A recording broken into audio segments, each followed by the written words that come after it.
eat dinner or go home, and then for us, every 3 days we had a 24-hour work day where you would stand 12 hours of watch and then work your 8 hours. So that was a long day. It was every 3 days. So it was very involved. We put a lot of hours in, but it was very structured. Which I enjoyed. You always knew what was going to go on. You always had a plan. This is what we're going to get done. This is what needs to get done. If we were getting close to getting underway, you got to get supplies for 3 months. Any fittings or anything that we may need. I did mostly welding and pipe fitting. So it really depended on what was going on. And then overseas, it was just an immense amount of downtime. You were either just overwhelmed, crazy overwhelmed, not sleeping for 2 days because you're on the go and you're waiting for flights and you're convoying here and there and you're not sleeping for days on end, or it was the other extreme where there was nothing. You just stared at a wall all day and time just dragged. So it wasn't quite as structured. You kind of did your own thing on your own time most of the time, especially for the unit that I was with. There was only like 3 of us at each base. We only had like 16 people in the whole country. So, if we were, like I said, we were either insanely busy and there was no time to breathe or sleep for days, or it was just nothing but just downtime, dragging. So it was very different than being home, but for me, that's how a typical day went for me. Were you in combat? I was not in direct small arms combat. We did take a lot of rocket and mortar fire, and some firing on the aircraft that we were in.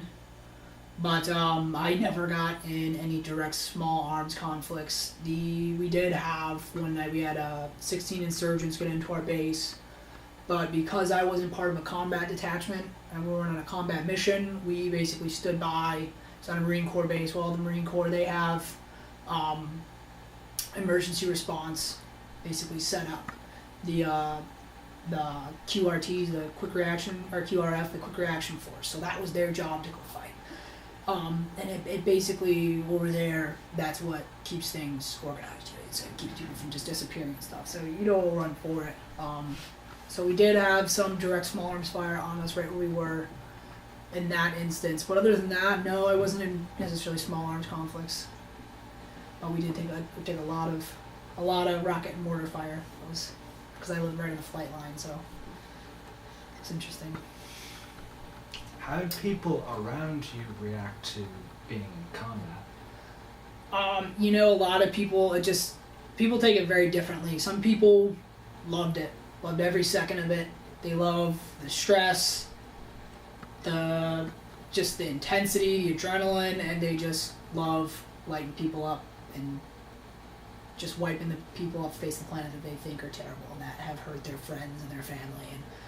And for me, I thrived on it too. I loved it when we were getting rocket fire and small arms fire and stuff was going on, and it was a rush for me, and I wanted to go back bad. I still want to go back because I actually like that. And a lot of people did, and then there's a lot of people who just did their job, and they were, some people could just leave behind what happened, and there's a lot of people who it just destroys them. When you're over there, it's a little easier because it's going on, and that's reality. That's what it is, and everybody's going through it, and it's just your mind's not sitting there kind of reflecting quite as much. When you get home, it's a lot harder to deal with, and that's when a lot of people have a lot more problems. But everybody takes it different. But most of the people that I was with, we had a couple guys who didn't do so well. But for the most part, we all did pretty well. Like I said, for me personally, I loved it. I've been trying to get into a special operations unit for that because I love the combat stuff. But it depends. Have you ever experienced a time when you thought you were close to death? Yep. We had a lot of them. It ranged from all sorts of things. We had a couple flights that almost went down.